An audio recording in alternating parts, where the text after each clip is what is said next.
Hey, good evening, everyone, and welcome back to another edition of Late Night Coffee Talk. Right, I've got my coffee, and as evident by the fact that you have already been sending me emails, you have questions, and so we will get to some of those answers here in a bit. Thank you guys for joining us. See, I know maybe last week there was some confusion for some people, but let me just clarify again. Late Night Coffee Talk, second and fourth Wednesdays of the month. We're going to do it twice a month, right?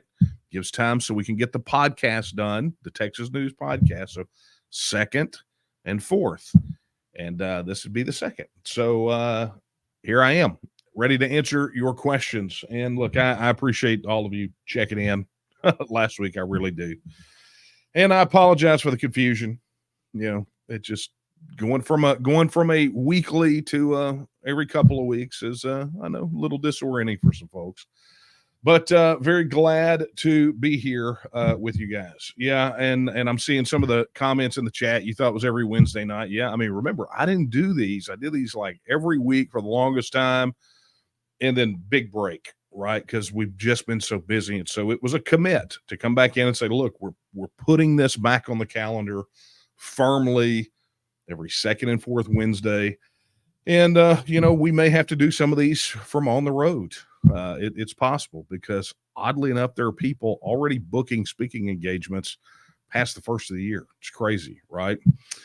Anyway, let's get down to it, right? So before we get moving, let's take care of a little bit of business. For those of you joining us for the first time, this is Late Night Coffee Talk. I'm Daniel Miller, president of the Texas Nationalist movement, and this is the time where I take a break out of the very busy schedule, grab yet another cup of coffee, and while I enjoy this coffee and a break away from whatever I'm doing, I fire it up and I answer your questions live. And so if you have questions, if you're watching on YouTube, first thing to do, right? Like, subscribe, hit that notification bell. That way you don't have to wait for a notification email from us or, any of that other. Just do that. You'll get notified. So like, subscribe, hit that notification bell. If you're on Facebook, you know what to do. All the Facebook things. Facebook's been around forever, so you know what to do. Be sure to like the post, comment on the post, and share it because that helps us defeat the algorithm and reach more people. And then, of course, X, I made a mention of this 2 weeks ago that for the first time ever, our live streaming on X, aka Twitter, for those of you still stuck in the old ways, the live viewership on X was higher than it was on YouTube. So I got to tell you that may be sort of a go-to platform. As a matter of fact, many of you may have noticed that the most recent episode of the Texas News podcast was not only posted on, all the normal Spotify, Apple Podcast, all that, and obviously the video version was on YouTube, but we went ahead and dropped the entire episode on X, right? The thing in its entirety. So, if you're on any of those platforms, right, if you're watching there, if you're watching it and somehow not on there, I'm not sure how that works, but go figure, right? But if you're on any of those, if you have a question, you can leave it in the comments or the chat. Kara is in the room in there monitoring those things, and she'll make sure that they get right over here to the screen for me. But get your questions in there. We'll be looking for that. And of course, we also are taking them via email. Matter of fact, if you look here at the crawler on the bottom of the screen, email your questions to coffeetalk@vtnm.org, which some of you have already done, right? I'm already got quite a few on here. So it's going to be a great evening for Q&A, I do believe. So without further ado, let me just go ahead and say that right now, the live stream numbers on X are yet again 3 times higher than they are on YouTube. So I don't know what maybe YouTube is doing with notifying people. I'm not going to speculate. I will let your mind wander and kind of figure that out. Just kind of circle through that. Let that sink in a little bit. Ask yourself, why in the world would those YouTube numbers be lower? Who knows, right? Anyway, look, we've got a good one tonight. So tell you what I'm going to do. Let's go ahead and take a look at some of these questions. And by the way, if you are on YouTube, this thing super chats like immediately pop up for me to answer. So they like go to the head of the class. However, YouTube takes a healthy cut of that. So if you are desirous to continue to help us continue moving forward the issue of Texas independence, just go over to donate.tnm.me and make a donation, right? That's the easiest way. We get that. Whereas if you do it on YouTube, those guys take like 30% right out of the gate. So just be aware. Okay. Here we go. This is Troy. Oh, Troy says, good evening, Daniel. Thank you for having the Texit book meeting in Greenville a couple of weeks ago. Yeah, Troy, and thanks for being there. And for those of you who don't know, it was a couple of weeks ago. The team and I were at the Texan Theater in Greenville, doing a seminar called the Texit Blueprint, where I literally spent the day on the stage walking through sort of the prereqs for Texit, and then walking through each of the 4 key stages of Texit, giving about 40 minutes to an hour for each one. So it was a pretty long day. And for those of you that endured it, and I got to tell you, the venue, beautiful venue, but right before we got there, the AC went out in the theater. And so for those of you who stayed and endured that heat and watching me pace back and forth on the stage while getting dehydrated, I thank you for that. And really, for everyone who participated, I really, really hope you got some new insights into what the Texit process looks like. So thank you all for participating. And thanks for that nice comment, Troy. I do appreciate it. Okay.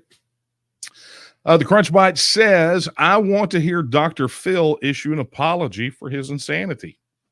You are not going to hear Dr. Phil issue an apology. And nor would I expect him to. Look, I understand why many of you are probably pretty upset. I covered this on not this most recent episode of the Texas News Podcast, but the one before.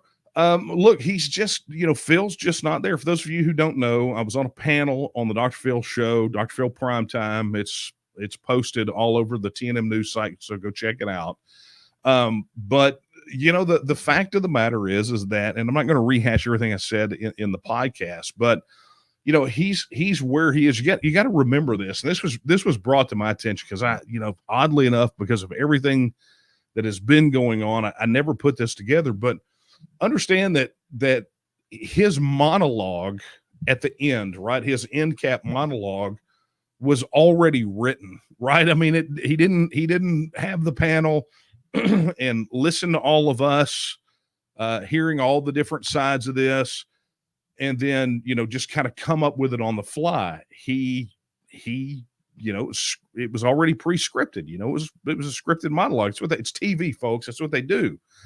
And so, he had to deliver what was on the teleprompter. There was the way those productions work, they don't really get to call an audible, right?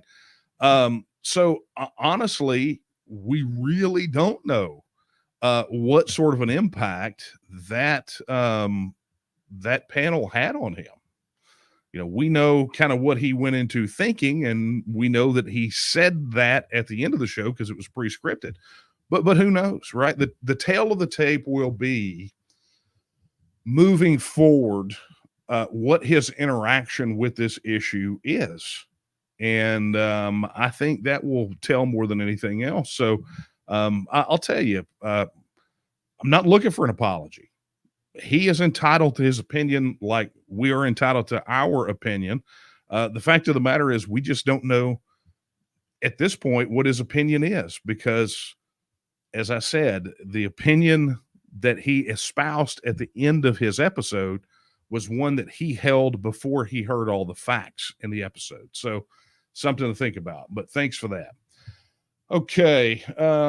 Let's tell you what, let's go to Tell you what, let's go to a question via email. Okay, let's see what we got here. Okay, this is a good one. Lou asks, he says, when Texas first separated from the federal government with the other southern states in the 1860s, the thought was that we don't need a new Declaration of Independence. We're already an independent state and are just acting accordingly. Do you think we should do the same or have a new Declaration of Independence?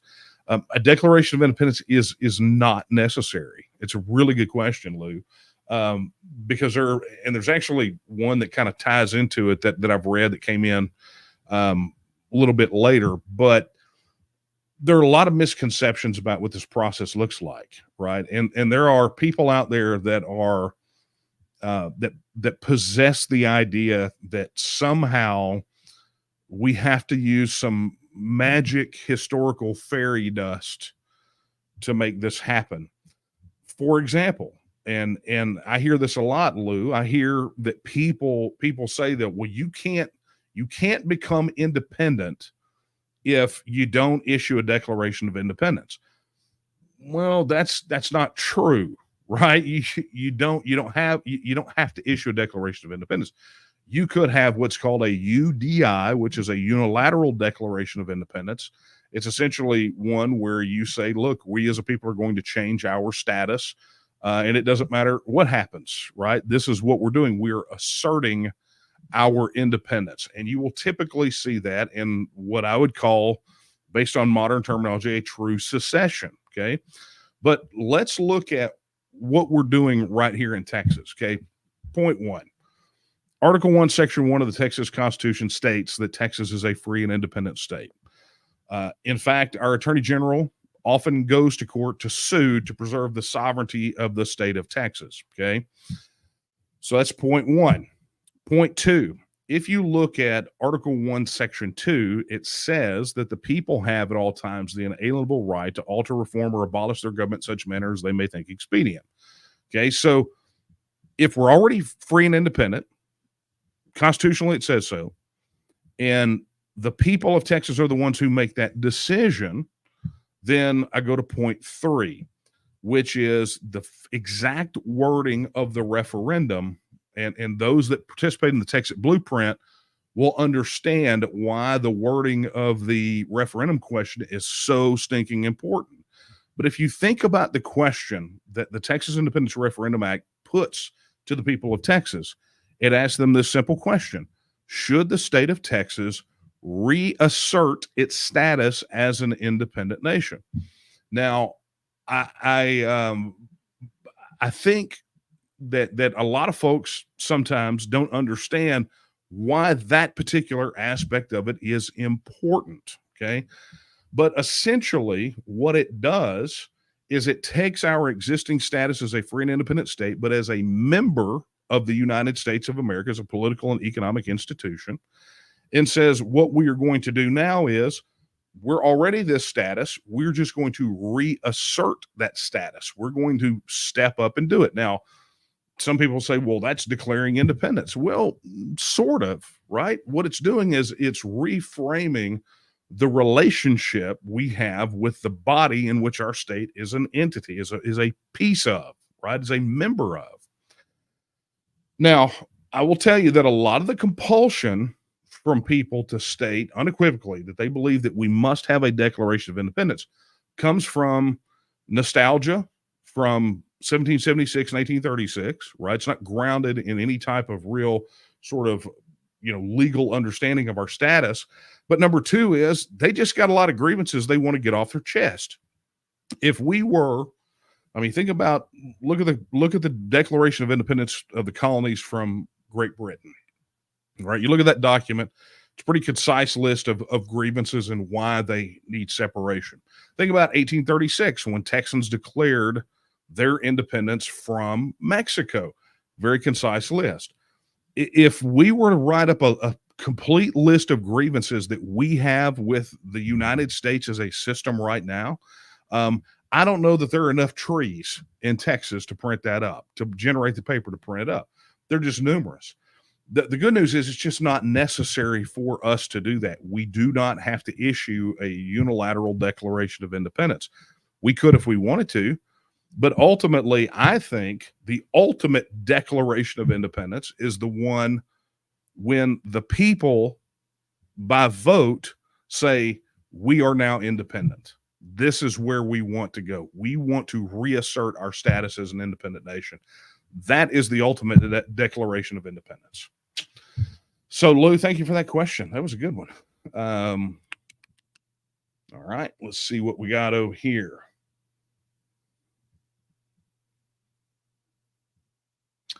Man, you guys are full of great questions tonight. All right. Okay, we'll take this one because this will be fun. James says, speaking of X, what's your take on all this posturing of UK entitled woke personalities threatening to extradite American citizens for hurtful speech online and the threat of arresting Elon Musk?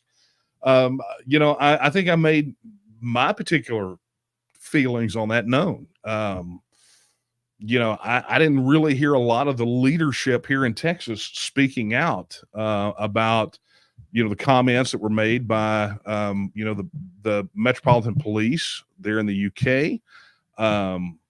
I did not hear a lot of our leaders here in Texas, our electeds especially, speaking out about the European Commission, essentially telling Elon Musk that they would take action on him if he held his interview with Donald Trump, and so I fired off letters in response, like, look, if they can send a letter, so can we, right? But I felt personally that the elected leadership here in Texas was not responding strongly enough to that, because let's just get down to brass tacks. It's not about what the content was. We're not trying to get up in the UK's business. We're not trying to get into the business that's happening in England or Great Britain or Scotland or Ireland. That's not what we're trying to do. But the moment that you have an official from a foreign entity threatening to reach their hand across the border of Texas and take retribution on somebody who's a resident or a company that is effectively headquartered here at this point, or threatening Texas citizens, well, now we've got a problem, right? Now there is a serious issue here, and honestly, I'm surprised that we did not have more of the elected leadership in Texas speaking up about this, because effectively you've got agents from a foreign government threatening Texas citizens for exercising their rights in their own homes, right? Their right of speech, right? Their freedom of speech. They have an opportunity if they want to be like communist China and shut down the internet and start blocking websites like Iran or China. They have that option to do that. But what they don't want to have laid bare what really is in their hearts and minds. They would love to do that, but they're afraid of being outed. The communist Chinese, the Iranian regime, they don't care. They blatantly censor, right? But what they resorted to was threatening individuals to get them to self-censor, right? And I find this, frankly, not a lot different than what happened with Facebook, right? And what you saw in the Twitter files pre-Elon Musk purchase of Twitter, or what some of the rest of these big tech companies are doing. They don't want to directly censor you. They just want to make things so miserable for you in using these public squares. They want to make it so miserable that you'll just self-censor. You'll just shut up, right? And look, there's a lot of things out there on social media that I don't agree with, but I don't think that if it's an opinion, right? If it's patently false, there are laws to cover that sort of thing, right? You can't say things that are just fake, right?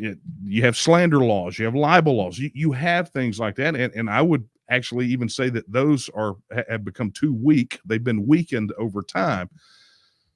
But The answer is not for these government agents to go in and say, look, we're going to suppress your speech, and we're going to do it by proxy because these social media platforms take money from us. They must censor speech that we don't like. That's state controlled media. I mean, that's what it is. And so, I mean, this is a pretty deep rabbit hole we could go down. I mean, this is something we could probably have a hour or two forum on to talk about this. But to your point, James, the fact of the matter is someone had to say something, and I did. I said what I said. I sent it. I got some blowback from it, from the same cast of characters. I don't care. It doesn't bother me that they don't like what I said. The truth is that Texans will take care of Texans, right?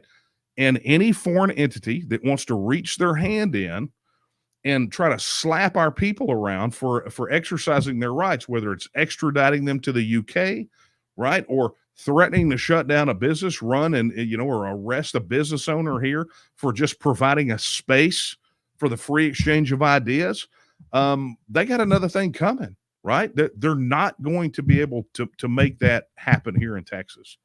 And I would suggest that they don't even try. They just need to go put that in check. Forget that they ever said that, right? Just stow it away, because here in Texas, I think historically we've shown how we feel about tyranny and dictatorship, right?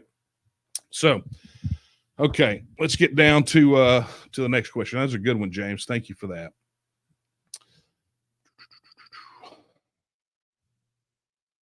Okay, here we go. Let's take one from email.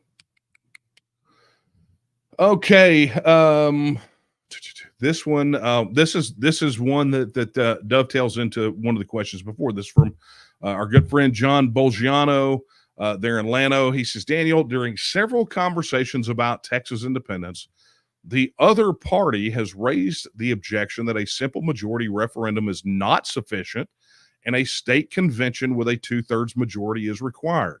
I have read the documents surrounding annexation to the Union and the Texas Constitution. I have been unable to find any reference to this requirement, and they have so far been unable to produce any document supporting this.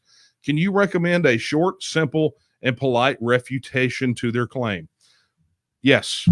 And here it is. And I know you guys keep getting the bump because I don't have my little mic thing here for me. I'm sorry about that. Here's the refutation. Anytime these guys make assertions like this, and I'm going to tell you, people come up with some of the craziest crap that they believe. And I mean, I don't know any other way to say it, right? Like, I've heard this, well, you got to have 2/3 agreement from the other states. Where is that written, right? Or this one, well, a referendum won't do it. You got to have a convention.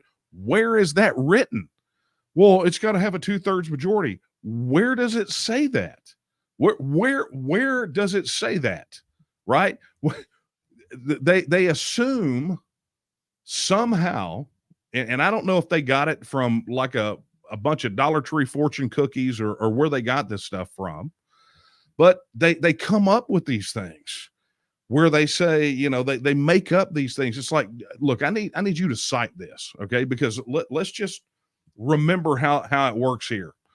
If you have a statewide issue that goes to a vote of the people, or even a local issue, they forget we have local referendums all the time. Property tax increases, bond elections. What is the majority? What is the threshold for those? 50% plus one. That's the threshold.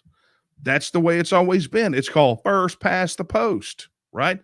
Majority wins. 50% plus one vote wins the election. That's the way that it is.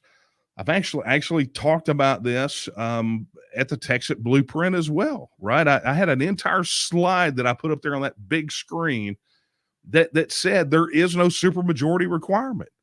When people say these things, they just make it up. And I'm going to tell you, you're going to run into a lot of people out there. Not a lot. You're going to run into a few that will tell you all of this weird stuff that they concoct, like this thing that you're talking about, John. And I'm going to tell you what it really is. It's an excuse to do nothing. That's what it is. It's an excuse to do nothing. 50% plus one is achievable. We believe if we put this on a ballot and it goes to a vote tomorrow, it wins, and it wins big. And we've got the numbers to back up that assertion. We have the argument to back up that assertion. But when people come up with this kind of flea flicker nonsense about, oh, well, it's got to be a convention. Look, and I understand that this is a point of divergence between myself and Brian McClanahan about the convention. He believes convention is necessary. I believe that Article 1, Section 2 of the Texas Constitution says that a convention is not necessary, and Article 1, Section 2 is clear. But he's not the one out here peddling this kind of other stuff. It's like, show me where it is written that this must be done. Because if I can show you where we're at and you make up some kind of nonsense and you can't show me where it's written that it must be this way to refute mine, then I win.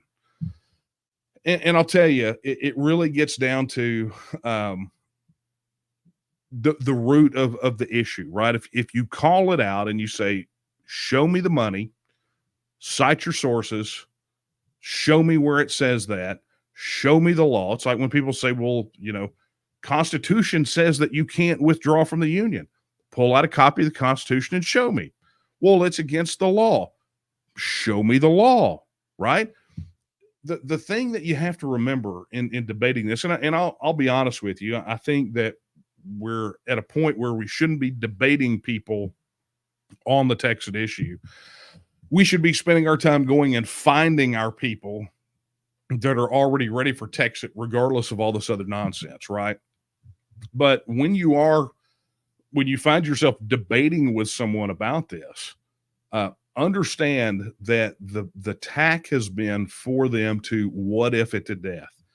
They figure if they can bury you in questions, the first time they hit you with one that you cannot answer, or that has an answer they don't like, it's a reason for them to basically flunk the whole thing, right? Throw the baby out with the bathwater. But I want you guys to understand something, is that it's perfectly acceptable for all of us to ask the same questions, right? I'll give you an example. Hang on. I'm going off book, folks. I hope you don't mind.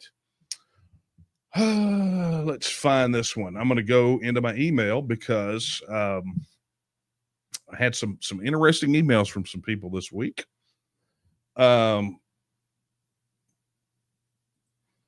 Like this one, I had an email. Someone sent an email about Social Security. Now they're a T&M supporter, right? And they said Texas has to be ready for all seniors in Texas on Social Security. T&M can jabber all it wants on how the rules state, but that is not what will be done. Everyone will be shut off.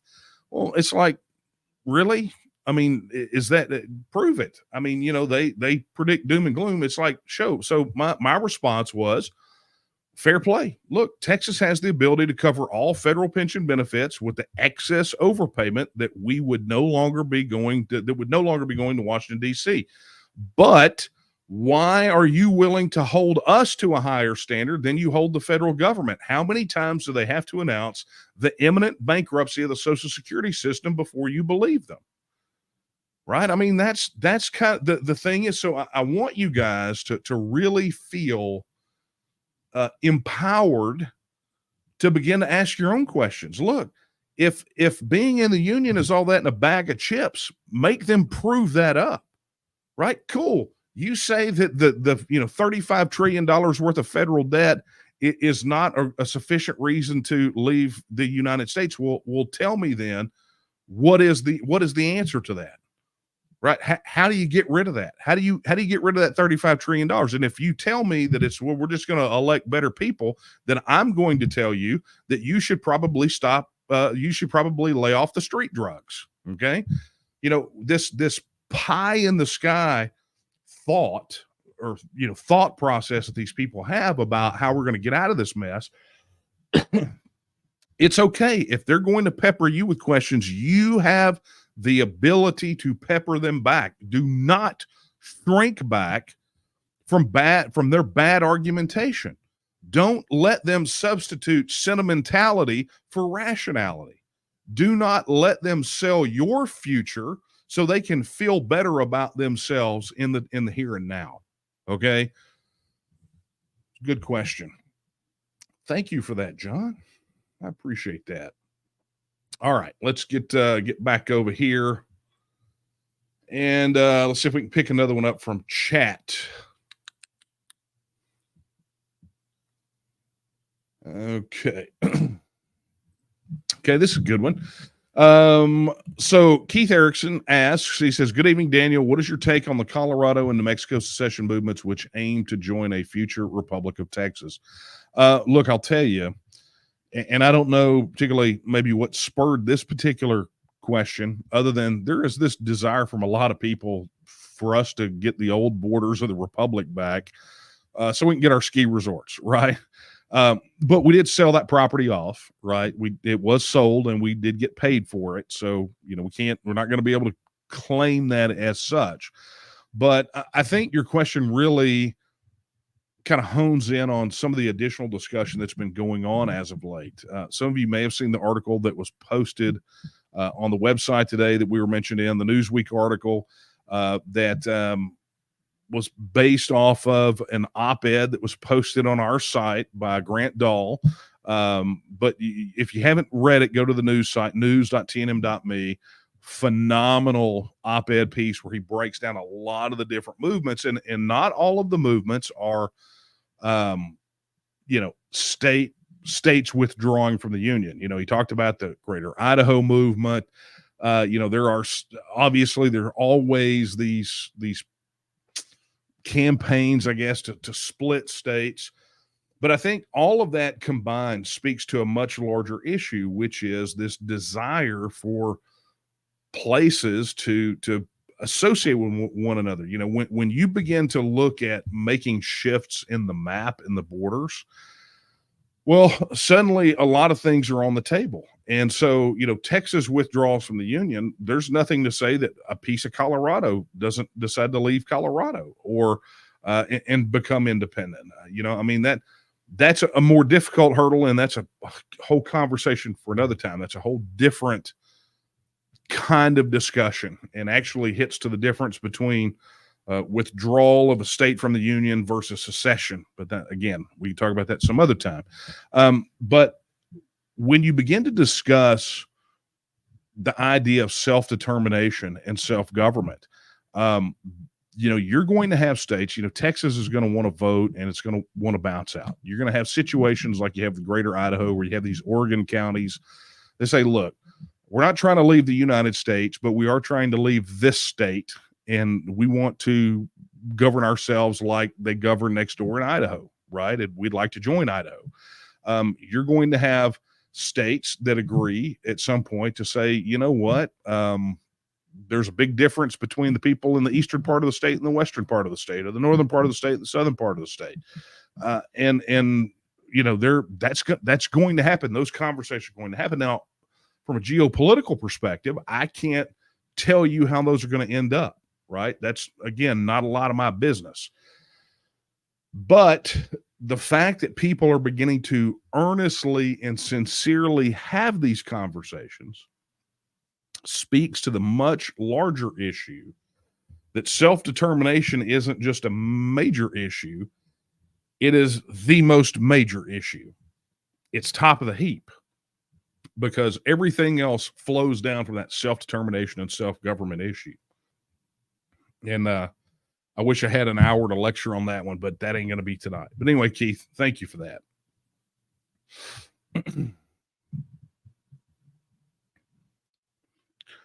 Man, you guys have great questions tonight. I'm really excited. Okay.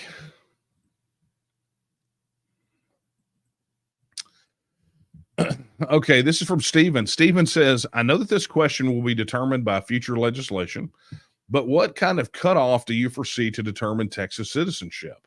I closed on my house on June 18th and moved in on June 21st. I moved here from out of state.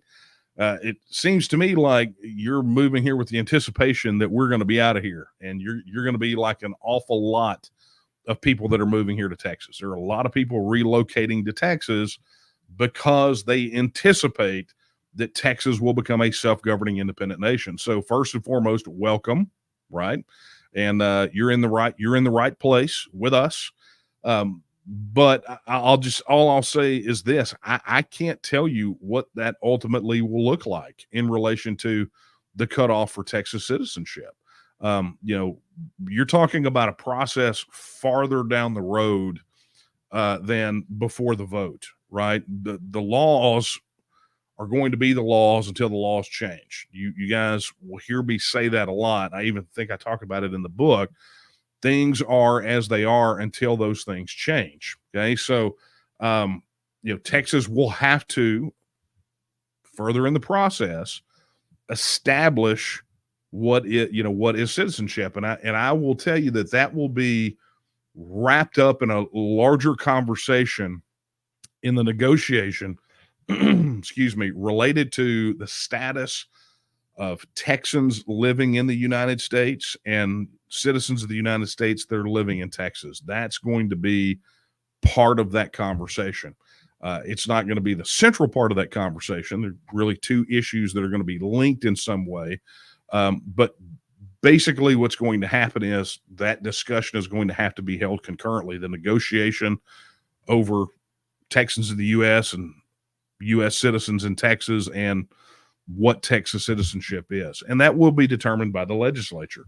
I could give you a spectrum of possibilities of what that might look like, some more probable than others. But in reality, I think that the people of Texas are going to have the lion's share of the say. And so I would hate to get in here and say, well, this is the way it's going to be. I'm never going to do that because it's not up to me alone. Just like Governor Abbott or Lieutenant Governor Dan Patrick or your state representative or state senator, when it gets down to the day to vote, we all get one vote on our independence. But all of us that go vote for our independence get a massive, massive say in what happens on the other side of that. And for the first time ever, we'll get to have substantive discussions about real issues that affect Texas. And I'm very excited about that. So thank you for that question, Stephen. I think I know who this is. I think this is Graham. This is from the English Constitution Party. It says, in light of the British communist oppression of the English, will Texas sympathetically accept political asylum applications from the English? I got to tell you, given some of the East German style crackdowns over there, I think there is a tremendous amount of sympathy for what's happening over there. There is something about, I think, mass reprisals that's, people going to jail for posting on social media. We've always said people should be responsible. They should post responsibly. But an opinion is an opinion. And if you're getting jailed for your opinions, that's a totalitarian regime, right? And it's not very far from, what's happening over there right now to just absolute thought police. I mean, at what point are they going to send in the troops to crack down on all political dissent? All of it. If you don't agree with the party line, well, I mean, that's Orwell in 1984. So honestly, I think this might be Graham asking if he can come hang out in our spare bedroom.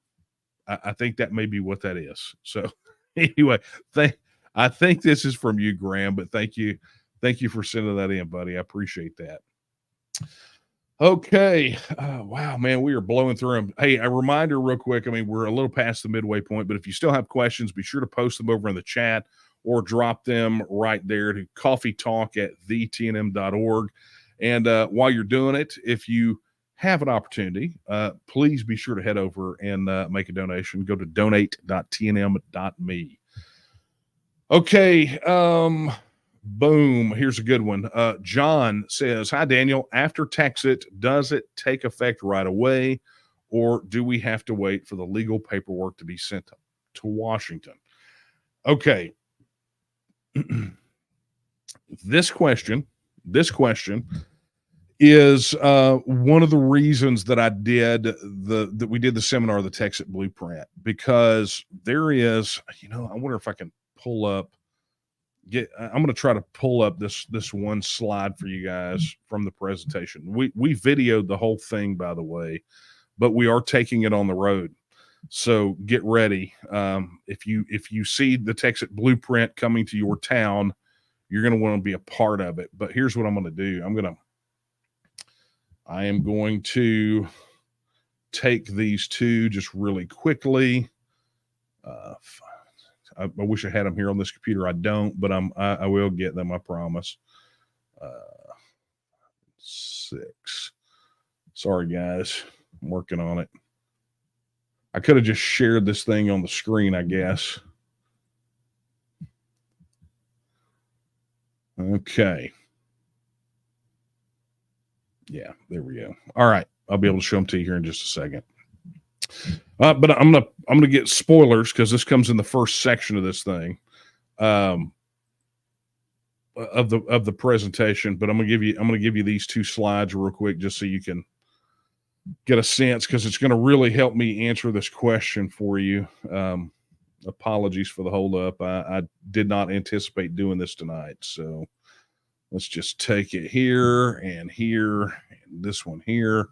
There we go. All right, John, just really quickly, I'm going to remove your comment and I'm going to answer it. But this is it. So part of the challenge that people have with the Texas issue is they think they know what it is, but they really don't know, right? And so, because this is something that I talk about a lot, is that if we can't agree on a definition, we can't have real conversations, right? You can't, one of the first things you learn in competitive debate, at least I did when I was at college, was that before you begin a debate, regardless of what it is, you got to define the terms, right? You got to set the terms and set the definitions, because if you can't agree on the meanings of words, then you guys are just dancing around each other, right? It's just a show.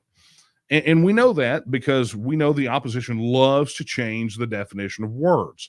If you can muddy the language and make it so that we can't agree on these things, you can manipulate people, right? So the thing to understand about Texit, you will hear me say often that Texit is not an act, right? It's a process. And this is the key part, right? So what people think Texit is they think it's Texas plus exit, and that's Texit. And true, that is where the term comes from. It makes for a good slogan, right? It makes a lot of sense. Texit, it's an easy thing. You get a picture of Texas exiting the Union when you hear that word. But the challenge is that word is not definite enough, right? It doesn't have a concrete enough definition. So you have people who think that that Texit is independence. And some of you have maybe heard me say this before, is that Texit is not independence. It's what gets us to independence, right? Texit is a process. Well, let me just show you what that looks like. This is what Texit really is, right? Over here on the left, you've got the people of Texas. And over on the right, you've got where we want to go, which is political, cultural, economic independence, right? We want to be independent, self-governing. And Texit is that stuff in the middle, right? Anything that gets us from where we are to where we need to go, right? Gets us through this process to becoming independent. That is Texit. So that's why so many times you hear me say that, if you think Texit can't happen, you're not paying attention. It's happening right now. Any of that process that's moving us toward becoming politically, culturally, economically independent and self-governing, that is Texit. Okay. So we say Texit now. Texit now is not like a demand from us. It's like Texit now, right? It's happening. So I say that Because, to go back to John's question, after Texas, does it take effect right away, or do we have to wait for the legal paperwork to be sent to Washington? What you're asking is really a process question, right? So the only thing after Texas is literally full independence, right? Anything before that is moving us toward independence is Texas. So what you're talking about here is, I think, does the vote take effect right away? And the answer is the vote takes effect right away because it's an expression of the political will of the people of Texas. But that the vote coming back in the affirmative does not mean we are immediately independent, right? Because there's a lot of work to do. You guys have heard me say this before. The 4 key things that we have to deal with after an affirmative Texas vote: constitutional issues, statutory issues, international covenants, treaties, and agreements, and finally, the negotiated issues. And some of those will happen simultaneously. They don't necessarily have to happen in that order. That's the best order for them to happen in. But I will say this: the Texas Independence Referendum Act calls for the results of the vote to be officially and formally transmitted to the United States federal government, to the president and to Congress. So, they're notified, but understand, this is not a mother may I situation. This is the people of Texas will speak on this issue, and that will be the last word on the issue. This is not the people of Texas speak, and then we go and we ask, we go beg for scraps from the master's table from Washington, D.C. Please, sir, may I have my independence? No, the people of Texas have spoken. And some people say, well, you can't do that without the federal government's permission. And I say, well, let me tell you something. Article 1, Section 2 of the Texas Constitution begs to differ when it says that all political power is inherent in the people. And it said that the people have at all times the inalienable right to alter, reform, or abolish their government in such manner as they may think expedient, right? There's not a mother may I in there. It's not in such manner as the federal government may think expedient. They don't get a say in it. The only people that get a say in Texas independence are the Texan people. That's it. No one else. What we say goes. So go through the process, and I'm not going to give you the whole Texas blueprint presentation because none of you are going to sit here for the next 8 hours, I guarantee. But the point here is, to your question, John, the vote is effectively politically binding because it is an expression of the political will of the people of Texas. And then we begin to act on that. And we don't have to, there's no legal paperwork for us to send to Washington, D.C., right? There's no notice and demand, right? We don't have to go, there's none of that. We start moving through that process toward the ultimate goal, which is this right here: to be politically, culturally, and economically independent, self-governing. So that's the way the cookie crumbles, my friend. And I really hope that answered your question. I think it did more than answer your question. I think I over-delivered on that one, but hopefully you guys didn't mind it so much. All right. Let's see where we are. We got 10 minutes left. Okay, let me check over here in the email. Yes, indeed, that was Graham, by the way. So Graham, still owe you some barbecue, buddy, when you come back. Okay, rolling through these. Man, you guys are hitting me with a lot of them tonight. Okay, let's take a look here.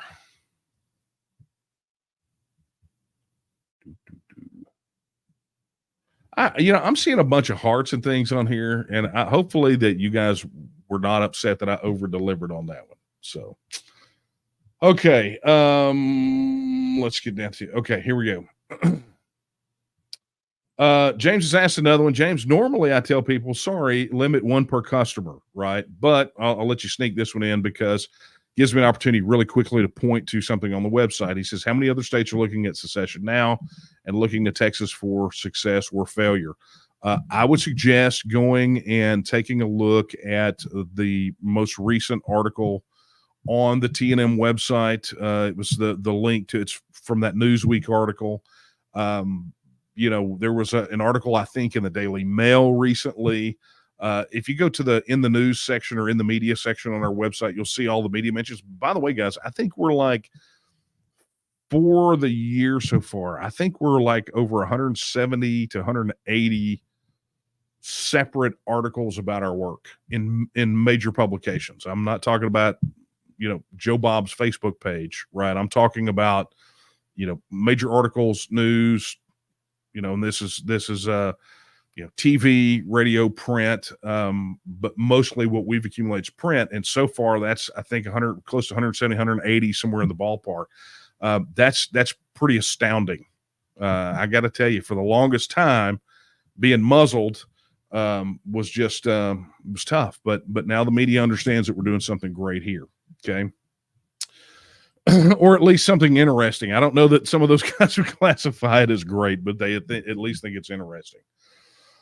Okay, this is going to be probably my final question. D. Eubank says, would Texas recall their Texas residents in the military back home when Texas is implemented? Similar answer to what I said a moment ago. As far as this process goes, you're going to have Texans that are in the United States military, and those people will be on contract, right? So, couple of things that to bear in mind. Part of the negotiation in a separation would be the disposition of federal military bases in Texas, federal military personnel in Texas, and Texans in federal military service that are still under contract. So that will be a part of the negotiation because, again, those contracts are not between Texas and the United States. Those contracts are between the individuals from Texas and the United States military. And so remember, these things want stability, right? When you have these types of separations, only a crazy person wants to pursue it in such a way that it just destabilizes everything. So imagine that will be part of the negotiated issues, that discussion.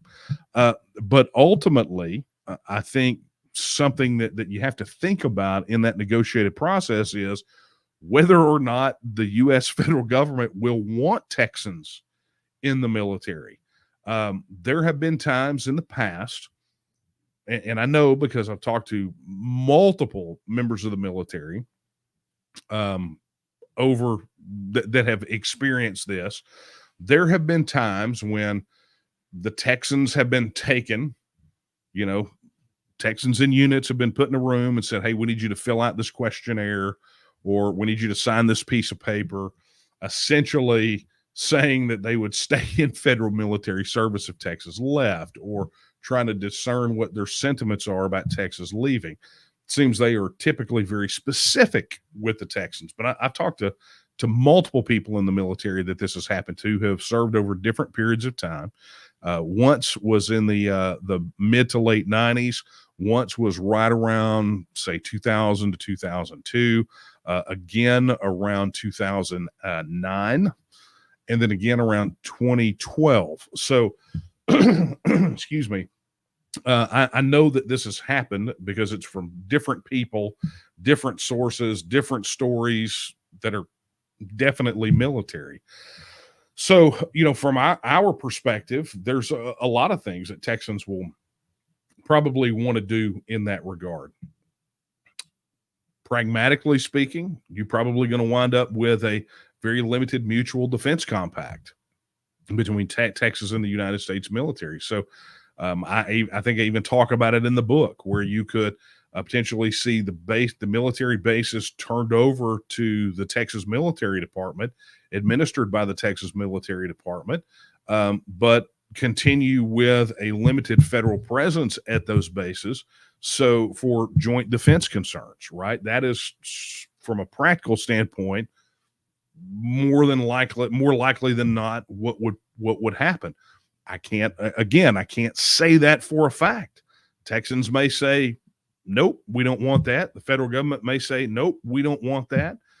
But international law and precedent basically says at the moment that we have our vote and we secure our independence, or we officially say that this is the way it is, then that stuff belongs to us anyway. And if you don't believe me, for those of you out there, federal boot licking progressives or whoever you are that are probably trolling me on Twitter right now, if you don't believe me, go look at the article that was written by Newsweek where they interviewed experts on this issue and said that, at the moment that happened, NASA would belong to us. You guys have, what are you going to do without NASA? You won't have so. Well, Johnson Space Center will belong to us. So, figure that one out, right? All right. Well, my friends, there were a ton of great questions. I just saw this here. I'll throw that up there because I haven't looked. Katie says, there are many great questions in chat tonight. That is the absolute truth.